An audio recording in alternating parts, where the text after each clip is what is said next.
Good morning, everyone. I'm Ben Coleman, your anchor host for the Florida Aviation Network, coming to you from the Orlando studios in the Gizmo Productions USA at the Oviedo Mall. You're welcome to join us here. We do have some folks that walk in from time to time, but we're here for the Florida Aviation Network, which is a project of the National Aviation Safety Foundation, to present a word of safety in aviation and aerospace, a word of caution, but a word of enjoyment. But it's all about education, and aviation safety is a tremendous field to be in. It has been a wonderful career for me, and I'm not done. We have another guest following this initial discussion. But please hang around, and also if you're in the Wings program, there's FAA credit code at the end of the presentations. Please hang in there and stay supportive of the FAA safety team Wings program. Today is a tribute to some friends of ours that have been instrumental at helping us here at the Florida Aviation Network. Our assistant host, Ron Timmermans, and his wife, Barbara Zimmer. We lost them a couple weeks ago in a plane crash. And Ron was the consummate professional when it comes to aviation and safety. He was an engineer by career and had a beautiful airplane. He was very active with the Bonanza Pilots Society, the Bonanza Society. Google Ron Timmermans and look at some of his accomplishments. But this one's for you, buddy. And we're talking here with, I've got Bob Jex, who is our resident FAST Team Program Manager Emeritus. And Bob, this had an impact on everybody. It rippled through our fabric of the Florida Aviation Network because Ron was such a presence. There's no one here in the studio, Ben, that isn't affected in some way, shape, or form by the loss of Ron and Barbara. They were such consummate, professional, personable people, great to be around. You learned something every time you were around Ron. Little secret, Ron is the last guy that I flew with, and had a wonderful time with him. It's an experience I'll never forget. I will miss him terribly, and Barbara is just, what a companion she was for him. One of the first accolades that Ron earned in the Orlando FISDO, I had the pleasure of presenting to him the 2017 Flight Instructor of the Year Award, and he deserved it. His acceptance speech was just amazing, one to be remembered. He was also the first winner of the Larry Enlow Memorial Award that year. 4 years later, he was in Oshkosh accepting not only the CFI of the Year Award for Orlando, he was the National CFI of the Year in 2021. And what an amazing individual he was, very deserved, but he finally had achieved national recognition that he was so overdue to receive. The very next year, Ron was inducted into the Flight Instructor Hall of Fame. And that is where he is on public, in the public eye for many, many years to come, even after his demise. But what an amazing individual, and he touched my life in a very positive way. I can't say enough good things about the two of them, Ron and Barbara, and they are already badly, badly missed around here. Well, and I know Ron is, he would be very, very irritated that he's not here himself to make this presentation. But Ron, in your honor, we're gonna talk about, I believe we have some information put up for risk management. And this is where, again, the investigation is still underway. The preliminary is out. But we're going to pay attention and learn as much as we can from not only this accident, but every other accident that really flips your trigger, makes you ask the question, I wonder what happened here. Dig into it. The information is there. It's just up to you of how far you take to find it.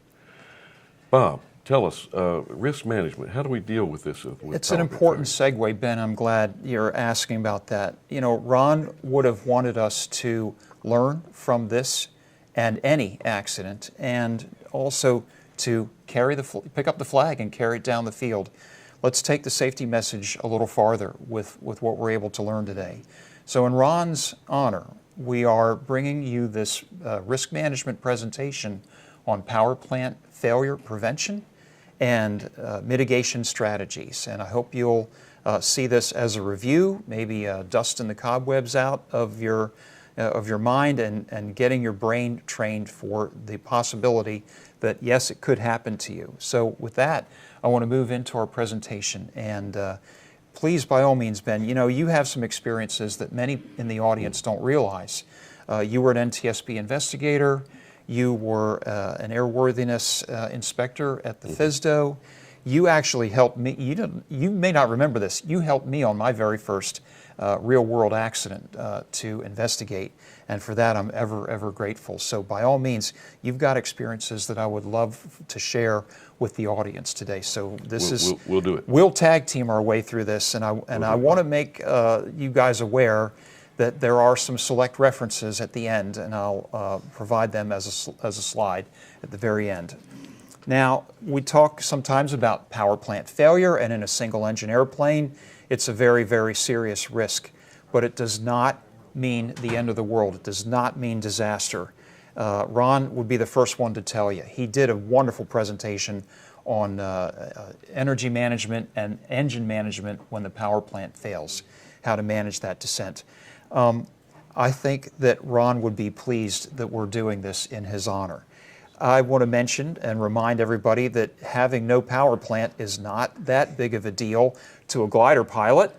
They start without an engine. Mm-hmm. How about Chesley Sully Sullenberger, the hero of the Miracle on the Hudson? He not only lost a power plant, he lost both of them, and it was a miracle bringing that aircraft down. But may I remind the audience that Sully was and is a glider pilot. So he used his glider flying skills to bring everybody safely out of what it might have been a disastrous situation. Very much so. His heroic efforts proved to all of us that losing a power plant, even losing two of them, isn't necessarily the end of the world, and an amazing thing. Wilbur Wright had a very famous quote. Most people don't know about this, but the Wrights started flying gliders before they invented the airplane. They mastered the flight control mechanisms. And Wilbur said to his brother and to the ages, he said, "It is possible to fly without motors, but not without knowledge and skill. We want to help you improve and increase your knowledge and skill today to the best that we can." So with that, we're moving into the presentation. There are some things to think about in preparation for the possibility that your power plant might fail. There are things you could do way in advance, and that's what I want to talk about in the pre-flight considerations phase of the presentation. EDM means engine data monitoring. There are avionics that you can purchase. Many of them come from just one manufacturer, as a matter of fact. Although there are many manufacturers, I'm not pushing one line of products. But engine data monitoring is a technology that you can put on your panel, and it will help you monitor your engine in real time. They have recording devices, digital recording, that can actually track and develop trend analysis for what is going on with your engine. That is off-the-shelf stuff that you can have on your panel today. And if you own an individual aircraft, great. If you're a fleet manager, please consider it for your fleet aircraft. Airworthiness planning. This is a huge part of preventing a power plant failure.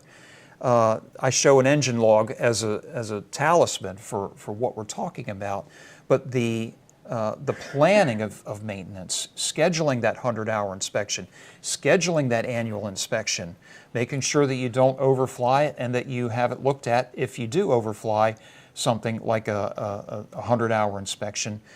Keep your promises to your engine. You schedule those promises in the engine maintenance plan that you develop for your aircraft. And learn as much about the aircraft as you can, within reason, but learn as much as you can about your airplane. You can never know too much about the systems and the function of every one of the pieces. A lot of information is free just for the asking. And that brings me to my next point, which is having a training plan. The training of the engine management is a big thing. Also, survival gear and familiarity. What if your engine fails and you're out over Indian country? You need to know what toys do you have to play with that'll get you through that situation if rescue ain't coming in the next few hours. That is an incredibly busy slide showing all kinds of survival gear. I would recommend that you make a selection of survival gear if you fly cross countries, and then go camping with the survival gear that you have. Be familiar with it, because the first time that you use it should not be when you're out over Indian country. Get used to your survival gear, know how to use it. There's a lot of neat choices out there. A kit like this would cost about $600. My question to you is, how much would you pay for that kit if you're going down over a wooded area or an area where you're going to be unable to be rescued for several hours? You'd pay a lot more for it for sure. And if you're not religious, that's when you find religion. No atheists in foxholes. Please, God, save me. The route and timing that you use for your single-engine airplane flight. As a representative example, I've got a shot of VFR sectional here covering Lake Okeechobee, the biggest lake in Florida. You can see it from space very, very easily. It's not a deep lake, but it's deep enough to swallow up your aircraft. If you were at the North Airport there, which is Okeechobee, and you were going down to Pahokee on the south side of Lake Okeechobee in your single-engine airplane, how would you plan that flight? Yes, you could go straight across. Wouldn't recommend it. Why not stay within power-off gliding distance from shore and plan a route around the west or the east side of the lake so that you can go, be over terrain that's suitable for a landing if that becomes necessary. So and it's not that the airplane knows it's over water. Yeah, the airplane it's just doesn't that you know you're over water. And if you don't have to be, well, now if you're going to the Bahamas, a little different story. Sure. It's a risk management thing. It's a risk management thing, and the timing, even if the route is perfect, the timing may not be good. As you know, in Florida almost generates its own weather. The timing may be more advantageous, say, early in the day than later in the day. That's risk management, is to choose the timing when the environment is optimal. Manage your tasks, manage your distractions. A checklist is representative of how we manage that. Your passengers, if they are not pilots, if they're not professionals in the cockpit, they may be a distraction. Have a way to manage them. Brief them as well as you follow a pre-flight checklist. The pre-flight could include, what do you tell the passengers? There may be a passenger who has some experience and who might be able to assist with some of the task management in an emergency. And so have a plan to manage your risks and your distractions. A proficiency training program, I got ahead of myself, but I want to talk about it now. Having a way, a system to maintain the razor's edge on your aeronautical knowledge. And there was no bigger advocate for the Wings program than the late Ron Timmermans. I make a nice stand-in for Ron on advocating for the Wings program, but the Wings program, a lot of it is free. A lot of it is geared towards prevention of mishaps and flight training proficiency. And the Wings program is wonderful. You can use it your entire life. As long as you're flying an airplane or a helicopter or whatever you're flying, the Wings program is there for you. I recommend it very, very highly. What are we talking about? Practice for the possibility that your engine, your power plant might fail or at least partially degrade during the flight. A loss of power of some sort. Loss of power of some sort. The engine may not have completely failed. It may still be able to develop partial power, but you've got to be ready for that. I'm talking about training your brain. Your brain is the best emergency management tool on board the aircraft. The eye cannot see what the mind doesn't know, so train the brain for this possibility. A lot to look at. There's an enormous amount of stuff that a person can do to get ready for the possibility of a power plant failure. There's a lot that a person can do on the ground versus what they do in flight. On the ground, you can go through tabletop scenarios. You can practice the use of your checklists, your emergency checklists especially. Go through your pre-flight at a very slow pace, deliberately, thoroughly looking at each thing, not just the summary that's in the checklist. What does the Chapter 4 of your airplane flight manual talk about on those pre-flight items? And now, Bob, if I'm doing a pre-flight and I'm halfway through it and I get interrupted, what do I do? There are a number of ways to handle it. Probably the safest way, and this is the way they handle it in professional cockpits like in the airlines, If you get interrupted during a checklist, you start that checklist all over again. You'll probably be able to review the items that you had already checked off, but at some point you're going to run into the place where the interruption occurred, and you'll be able to resume the checklist without break from that point. And it's much easier to say, be with you in a minute. Sure. And that's part of the passenger brief is ask the passenger's cooperation when you're running critical things like a pre-flight checklist. Emergency checklist usage, be very familiar with your emergency checklist before the emergency. And the best way to do that is on the ground or have a safety pilot with you in the cockpit to practice it if you have access to a simulator. Here's a wonderful place to do things as practice that you'd never be able to do with the real aircraft.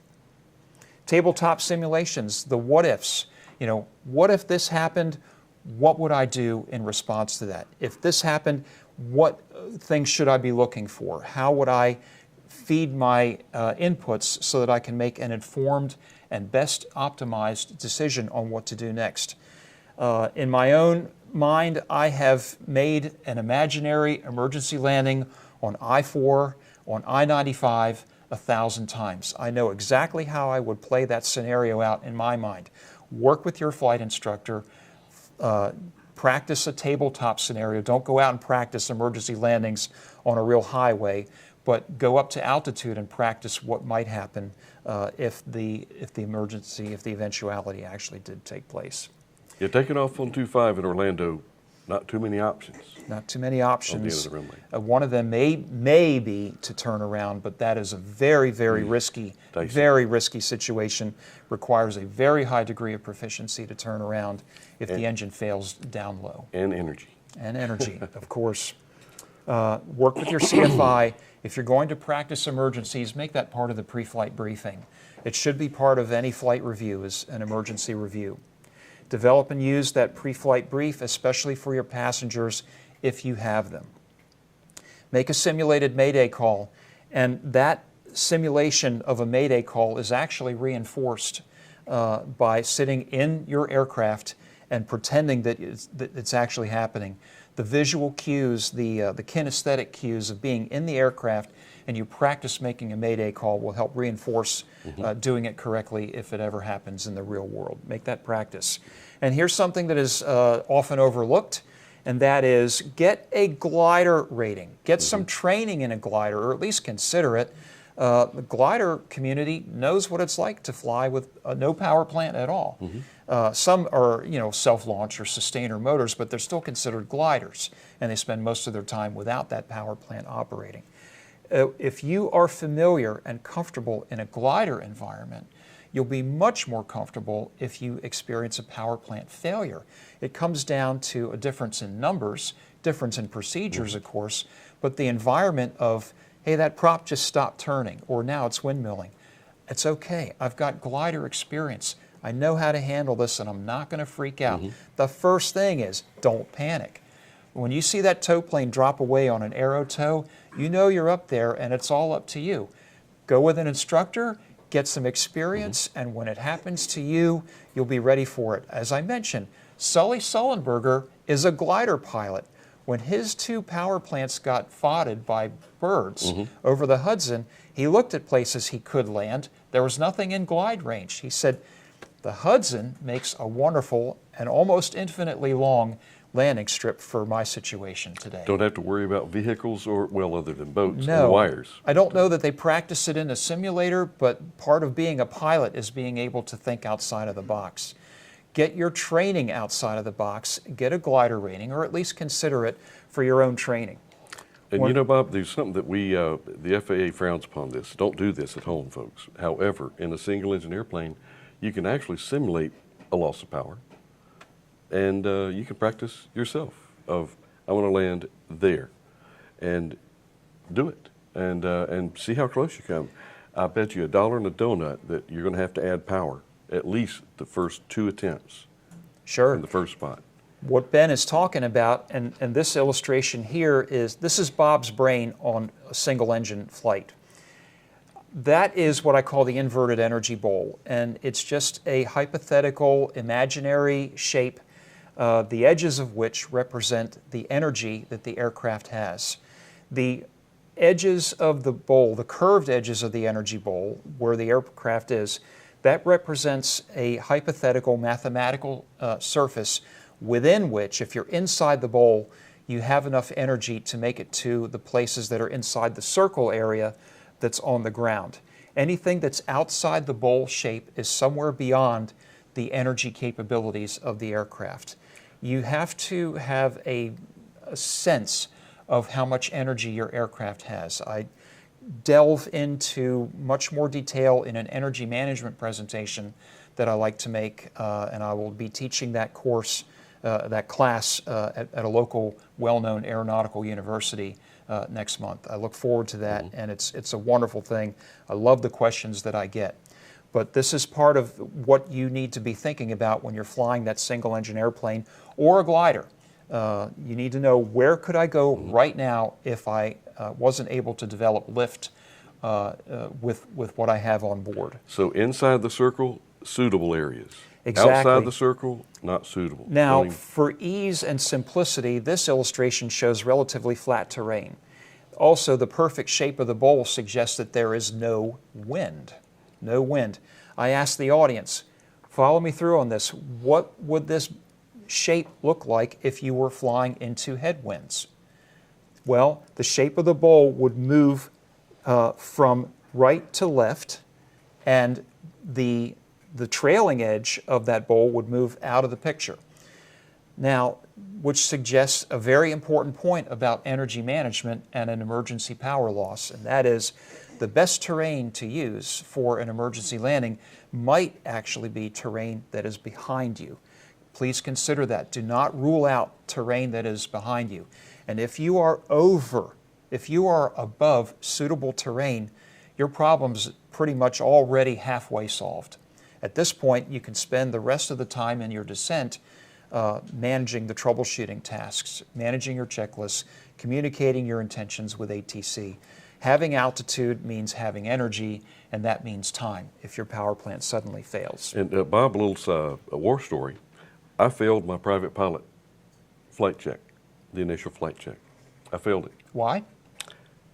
I had a loss of power simulation on the way back to the airport. Everything was done. Navigation was done. Aircraft handling was done. Okay, take me back to the airport, the examiner said. And of course, he knew exactly what he was going to do. He reached over and pulled the throttle back in this little Cessna 150. And I would have, he said, what are you going to do? I said, well, there's the airport. We're going to go land at the airport. Okay, take me there. And I said, oh, that looks a little bit further away than I thought. Okay, we're going to go to this field right here. Okay, take me there. So as I was turning, I said, but the airport is just right over here. Okay, we're going back to the airport. Okay, take me there. I would have wound up right in the middle between a suitable landing area and the airport in trees. And who knows what would have happened. But most valuable lesson that I've learned, and I learned it the hard way, but it was good. A dissatisfactory or disapproval on a flight check is not always a bad thing. It could save your life someday. Yep. It is something that not to be discouraged from. What the examiner is saying when they issue a pink sheet is they're saying, this applicant is not ready for the rating or the certificate today. We have confidence that they'll get some new training from their instructor. They'll strengthen up the areas that were seen to be weak today, and they'll be an expert on it the next time they get together. Like you said, Ben, a busted check ride can turn into a positive. We want to use Ron's mishap and turn that into a positive today with our review of what happens, what a person can do to get ready for a power plant failure. We are. The worst thing that can happen is that you're not ready for it. That's a horrible start to what could be a life-threatening scenario that doesn't have to be life-threatening. It just requires proficiency. And what was it that a well-known famous aviator used the term, if you know that you're going to have an accident, what do? Fly it as far into the accident as you can. Fly it far into the crash as much as you can. As long as you're in control and maintain control of the aircraft. Yep, and I think that guy had probably had a few experiences and could speak from firsthand. All right, so what you see there, again, that's Bob's brain on a single-engine flight. And I've talked with that diagram for many, many years. And then in March of 2023, I saw on the back page of a flying magazine an ad for a new software program called Smart Glide. It was being offered by Garmin, and they paid for this ad space. When I saw this, I wept with joy. I'm not kidding you. My eyes were tearing up. It watered my eyes. What I saw was the most amazing thing that I'd been talking about, but some really smart people at that avionics company developed it into a program for any GA pilot. It's called Smart Glide.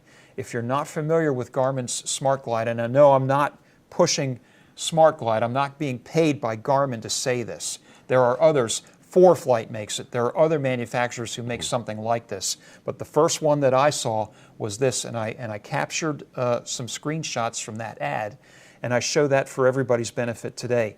What you saw in the previous slide was a perfect energy bowl.